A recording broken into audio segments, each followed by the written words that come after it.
आप देख रहे हैं लाइव हिंदुस्तान। मैं हूं इमरान खान और मेरे साथ है मेरे सहयोगी दिव्यांशु सिंह। और ये वीडियो आप तक पहुंचाने में हमारा सहयोग किया है के.आर. मंगलम यूनिवर्सिटी ने। प्रेसिडेंट ट्रंप ने एक ईरान को जो बहुत अहम और ताज़ी धमकी दी है, उस धमकी के कई मायने हैं। आज रात एक पूरी सभ्यता खत्म हो सकती है जिसे फिर कभी वापस नहीं लाया जा सकेगा। पूरी सभ्यता खत्म हो सकती है, ये धमकी दी है प्रेसिडेंट ट्रंप ने। ताज़ा धमकी। पहली बात तो एक्सपर्ट कहते हैं कि अपने आप में ये सीधे तौर पर जिनेवा कन्वेंशन का उल्लंघन है, जिसमें कि किसी सिविलियन इंफ्रास्ट्रक्चर को खत्म करने के लिए बात कहना या उसे खत्म करने के लिए आमादा होना। लेकिन महाशक्तियों को इंटरनेशनल कानून की परवाह कहाँ रहती है, और ये इस पूरी जंग में दिखा भी है। ऐसे में वो छोटे देश जो कम ताकतवर है, उन पर वो हुक्मरानी चाहते हैं, उन पर दबाव बनाना चाहते हैं, और एक तरह का साइकोलॉजिकल वॉर भी शुरू हो गया है। इसके जवाब में IRGC यानी पासदाराने इस्लाम ने कहा है कि हम भी तैयार हैं और ऐसा हमला होगा कि आपने तसव्वुर भी नहीं किया होगा। तो जंग अब इस मोड़ पर पहुंच गई है, उस स्थिति में पहुंच गई है कि आगे क्या हो कोई नहीं जानता। दिव्यांशु, बिल्कुल जिस तरीके से ट्रंप ने कल पहले धमकी दी थी, बहुत गाली वाले शब्दों का इस्तेमाल किया था, उसके बाद आज एक बार फिर से वो उसी पर काबिज होते हुए नजर आते हैं। लेकिन आगे वो उस पर रह पाएंगे या नहीं, वो बहुत बड़ा सवाल है। पर उनकी जो धमकी, अगर आप उसे देखेंगे, एक बार पढ़ेंगे, हमने बाकायदा आपके लिए थोड़ा सा जूम कर दीजिएगा हल्का सा। आज रात एक पूरी सभ्यता खत्म हो सकती है, ट्रुथ सोशल पर लिखते हैं, जिसे फिर कभी वापस नहीं लाया जा सकेगा। मैं नहीं चाहता कि ऐसा हो, लेकिन शायद हो जाए। लेकिन अब जब हमारे पास कंप्लीट और टोटल रिजीम चेंज है, जहां अलग, ज्यादा स्मार्ट और कम रेडिकल सोच वाले लोग हैं, तो शायद कुछ बहुत ही शानदार हो जाए। कौन जाने, हमें आज रात पता चल जाएगा कि यह दुनिया के लंबे और मुश्किल इतिहास के सबसे अहम पलों में से एक है। 47 साल की जबरदस्ती, भ्रष्टाचार और मौत आखिरकार खत्म हो सकती है। ईश्वर ईरान के महान लोगों को कृपा करे। अब सोचिए, 47 साल जिस इतिहास को यह बता रहे हैं, जिस सभ्यता को बता रहे हैं, वो करीब 3000 साल से ज्यादा पुरानी है। पहली चीज, अमेरिका खुद 250 साल जी, उसके तमाम जहाजों पर या ट्रंप के जहाज पर भी देखेंगे तो वहां पर 250 साल का एक बैनर लगा होगा। ये अमेरिका प्रचारित भी करता रहा है जी। मगर आप सोचिए कि किस तरीके से ये काम कर रहे हैं। ये धमकी को अगर आप दूसरे लहजे से देखें तो ट्रंप की जो नीति है, बड़बोलेपन है थोड़े उनके अंदर ज्यादा, बोलते कुछ और हैं, करते कुछ और हैं, और उनको वो लोग पसंद नहीं होते हैं बेसिकली जो उनके लिए दिमागी तौर पर सही दिशा में बात करें। उनकी धमकी, ये धमकी पूरी तरीके से मैं सोशल मीडिया पर देख रहा हूं, पटा पड़ा है कि ईरान पर जो है वो न्यूक्लियर अटैक होने वाला है। सिविलाइजेशन खत्म करने वाली, सभ्यता खत्म करने वाली जो धमकी इन्होंने दी है। अमेरिका तो पहली बात किसी चीज को उल्लंघन मानता नहीं है, कोई अंतरराष्ट्रीय कानून, ये तो खुद कहते हैं जनाब कि अंतरराष्ट्रीय कानून होते ही नहीं है। यानी वो ट्रंप डिसाइड करेंगे, अमेरिका डिसाइड करेगा कि कौन सा कानून अंतरराष्ट्रीय स्तर पर सही है या गलत है। ये कह रहे हैं कि हम पूरी तरीके से वहां की सभ्यता को खत्म कर देंगे। ईरान भी उसकी तैयारी कर चुका है, उसे पता है। हम बार बार कहते हैं, ईरान को पता है कि ये क्या कर सकते हैं, किस लेवल तक ये जा सकते हैं, किस हद तक ये गिर सकते हैं। इन्होंने क्या नहीं किया है, स्कूल नहीं मारे, कि अस्पताल पे नहीं मारे, मरीजों को नहीं खत्म कर दिया। मतलब मिलिट्री से आप नहीं लड़ पा रहे हो तो आपने सोचा कि आम जनता को निशाना बनाएंगे, और ये डरा रहे हैं जी। ईरान के लोगों को डरा रहे हैं, उन लोगों को डरा रहे हैं जो अब तक स्टैंड है अपने उसी चीज पर, अपने पैरों पर खड़े हैं, ईरान के लिए खड़े हैं, और उन्हीं लोगों को ये डराने की कोशिश करना किसी तरीके से वहां पर दबाव बन जाए। या ईरान की जो रिजीम है, जिसे अब ये कैसे करें, स्मार्ट रिजीम, तो स्मार्ट है तो फिर बात करने में आपको क्या लगता है जी। पूरी सभ्यता को खत्म करने की धमकी, तो इसके कई मायने भी निकाले जा रहे हैं कि क्या किसी तरह का न्यूक्लियर हमला कर सकता है। भाई, सभ्यता की बात तो यही होती है कि अभी तक बात रिजीम को चेंज करने की हो रही थी, अब पूरी सभ्यता को। लेकिन जो एक्सपर्ट बताते हैं, जानकार बताते हैं कि ये एक ऐसी मानसिकता है जो किसी भी सूरत में सब कुछ हासिल करना चाहती है, और उसका मुकाबला एक ऐसी मानसिकता से है, इसको समझना पड़ेगा, जिसको दुनिया अभी भी समझ नहीं पा रही है, या बहुत से लोग इसको जान नहीं पा रहे हैं या जानना नहीं चाहते हैं। वो है, उसका मुकाबला करबला वाली मानसिकता से है। और करबला वाली मानसिकता की खासियत ये है कि वो चाहे कुछ हो जाए, उनका ऐसा मानना है कि जालिम के आगे तो झुकेंगे नहीं, चाहे सर कट जाए, और लड़ते रहेंगे जब तक आखिरी बंदा न बचे। अभी जो एक खबर है वो अहम है कि करीब 14 मिलियन लोग, यानी कि 1.4 करोड़ लोग ईरान की तरफ से लड़ने के लिए तैयार है। 10 लाख तो हो गई IRGC फोर्स, बसीजी और तमाम मिलाकर के। इसके अलावा करीब 1.4 करोड़ के आसपास लोग लड़ने के लिए तैयार हैं। तो ये एक बहुत बड़ी बात है। और जो खबर आ रही है कि ईरान के जो पावर सेंटर्स हैं और इस वक्त जो उनके पावर प्लांट है, उनके सामने लोग मानव श्रृंखला बनाकर के खड़े हो गए प्रेसिडेंट ट्रंप की इस धमकी के बाद, जो आज रात यानी मंगलवार रात को होने जा रहा है, बहुत बड़ा होने जा रहा है और इतिहास याद रखेगा। तो ईरान ने भी कहा है कि फिर इतिहास याद रखेगा, तो लोग खड़े हुए हैं। अमेरिका ने फिर आरोप लगाया है, अमेरिका समर्थक आरोप लगा रहे हैं कि ये तो महिलाओं को, बच्चों को आगे कर रहा है, मतलब मानव ढाल बना रहा है। लेकिन इस बात को समझने के लिए फिर हम वही कहेंगे कि आपको जज्बा हुसैनी को समझना पड़ेगा। उसमें जो है महिलाएं, बच्चे, युवा, बुजुर्ग, वो सब तैयार हो जाते हैं अपनी जानों को, उनके लिए जान मायने नहीं रखती। हक और बातिल की जंग में जान मायने नहीं रखती। कुर्बानी तो उसका मतलब तरीकाकार ही है, कुर्बानी तो होनी है। तो आपको इस बात को भी ध्यान रखना पड़ेगा। ये बात इसलिए हम कर रहे हैं क्योंकि एक्सपर्ट के हवाले से सोशल मीडिया पर इसको लेकर चर्चा है, क्योंकि ट्रंप ने धमकी दी कि आज कुछ निर्णायक होने वाला है। तो ईरान भी उस निर्णायक के लिए तैयार है।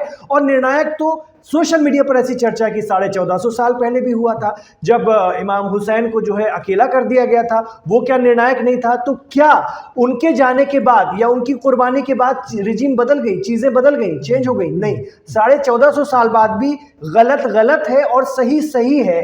तो वो मानसिकता या वो सिद्धांत तो नहीं बदलेंगे।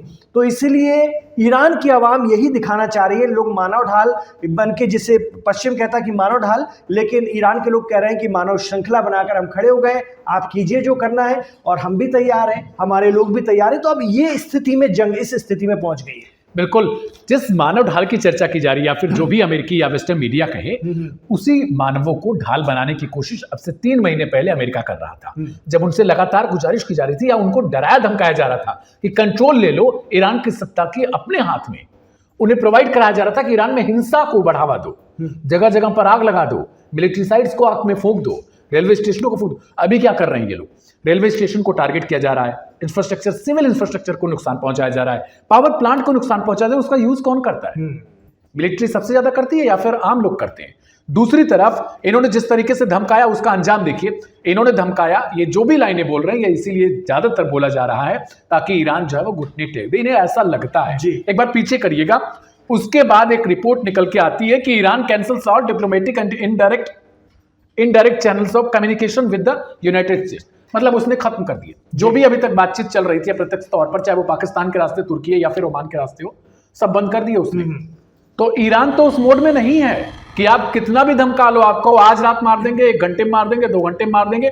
आप ज्यादातर क्या कर रहे हो, इन्होंने अटैक कहां करवाए? अभी खार्ग पे करवाए।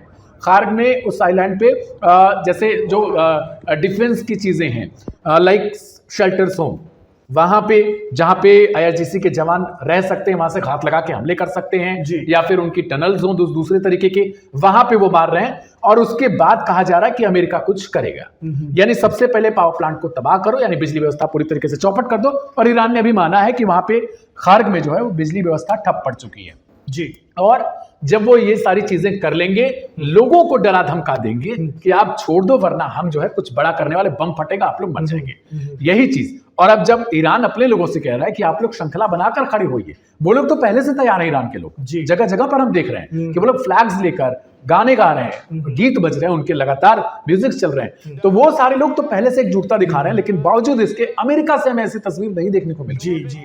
और इजराइल ने इसकी शुरुआत पहले कर दी है, उसने पहले हमले शुरू कर दिए हैं अमेरिका की धमकी के बाद। तो जवाब में जो ईरान का जवाब है वो ये है कि शारजाह पर हमला किया है, UAE में। और ईरान ने साफ कहा है, शुरू से इस जंग में कहा है कि अब हम वो स्थिति में नहीं रहेंगे कि हम सारे सैंक्शंस झेल करके, सारे अपने ऊपर सह करके हम खामोश रहते थे, अपना अंदर ही अंदर अपनी चीजें करते थे।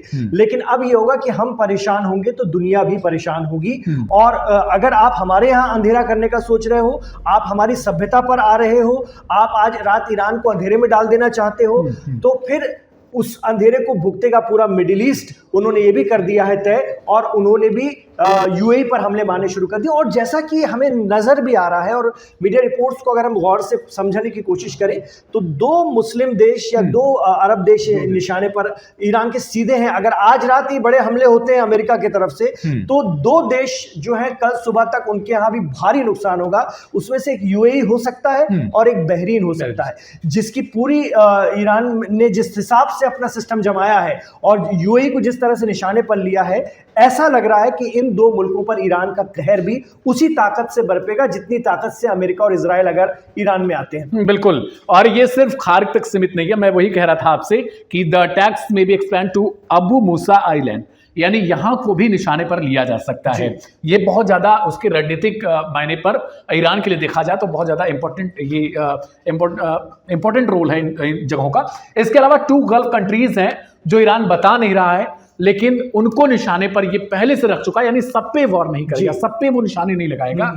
अगर उस पर किसी भी तरीके से कुछ नुकसान होता है तो उसने ऐसी चीजें रखी हैं, ऐसा नहीं है, ईरान को तो पहले से पता। आपका क्या मानना है, वो दो देश में क्या सऊदी यूएई हो सकते हैं या फिर यूएई बहरीन हो सकते हैं? मेरे ख्याल से देखिए, बहरीन को जिस तरीके से देखा जाए वो उतना अहम रोल नहीं निभा सकता जितना सऊदी निभा सकता है। सऊदी पे ही आरोप लगे कि उसने ही पीछे बैकडोर से जिस तरीके से ट्रंप को पुश किया, आप अटैक करो, ईरान में रिजीम चेंज करो, क्योंकि मौजूदा समय में उसके लिए बहुत खतरनाक साबित हो सकता है। लेकिन ये सऊदी और यूएई, मुझे जहां तक लग रहा है कि सऊदी और यूएई ही वैसे देश हैं जो ज्यादातर ट्रंप के लिए मायने रखते हैं या फिर अमेरिका के लिए मायने रखते हैं। और यही वजह है कि इसमें भी चर्चा तो की जा रही है, जो ईरान से रिपोर्ट्स आ रही है वहां के आउटलेट से, वो यही है कि ईरान ने अभी बहुत सारी चीजें ऐसी रखी हैं जिनको अभी तक निकाला नहीं गया है। उसे भी पता है कि हमारे साथ क्या हो सकता है, कहां तक ये गिर सकते हैं, कहां तक ये जा सकते हैं। और वो देश जो ऑलरेडी युद्ध में हो और इतने दिनों से युद्ध लड़ रहा हो, मुझे नहीं लगता कि उसे इतना ज्यादा हम छोटा आंक सकते हैं कि नहीं अमेरिका बहुत हद तक कुछ कर देगा, सिवाय न्यूक्लियर के। एक चीज बचती है जी, लेकिन ईरान की आवाम भी गैरतमंद है, वो इस धमकी से भी नहीं डरी है बल्कि और बड़े पैमाने पर। और एक्सपर्ट तो ये भी कहते हैं कि अगर इस तरह की कोई कार्रवाई करता है तो ये जल्दी ही ये जंग जल्दी फिर नतीजे की तरफ पहुंचेगी। मतलब इसका कोई अंत ईरान की तरफ से भी जल्दी किया जाएगा।